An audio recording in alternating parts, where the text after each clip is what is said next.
ঠাই নাই, আমার সোনার বাংলায়, আমার সোনার বাংলায়।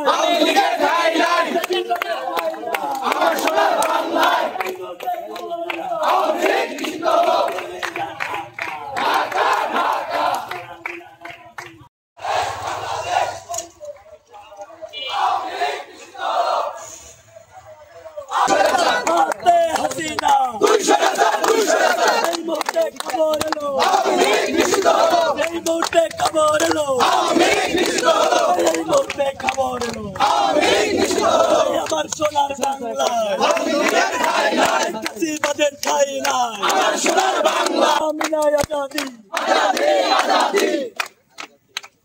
আজকে আমাদের এই মুহূর্তে জুলাইয়ের যে অভ্যুত্থানের অন্যতম দাবি ছিল আমাদের বিজয়ের পরে, সেটা হচ্ছে আওয়ামী লীগ নিষিদ্ধ। আলহামদুলিল্লাহ আজকে আওয়ামী লীগ নিষিদ্ধ হয়েছে এবং আমাদের আরেকটি যে দাবি, সেই দাবির জন্য 30 দিন সময় নিয়েছে সময়ত উপস্থিতি। এই জন্য আমরা তাৎক্ষণিকভাবে আজকে ফরিদপুর শহরে আমরা আনন্দ মিছিল করতেছি।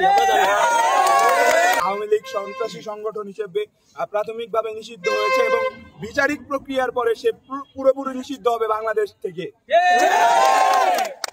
এর পাশাপাশি আমরা এতদিন যাবৎ যে জুলাই ঘোষণাপত্রের দাবি নিয়ে রাজপথে ছিলাম, সেটার ব্যাপারেও 30 দিনের মধ্যে একটা অফিসিয়ালি ঘোষণা আসতে যাচ্ছে। এটা আমাদের জন্য এবং বাংলাদেশিদের জন্য একটি বড় বিজয় বলে আমরা উদ্ভাসিত করছি।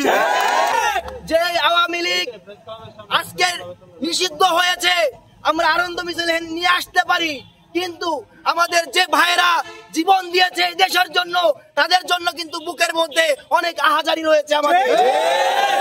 এই আওয়ামী লীগ শুধু বলা হচ্ছে নিষিদ্ধ, কিন্তু পরবর্তী সময়ে বিভিন্ন রূপ নিয়ে যেন বাংলাদেশে না আসতে পারে, তার জন্য ছাত্র জনতা সবসময় রুখে থাকবে ইনশাআল্লাহ।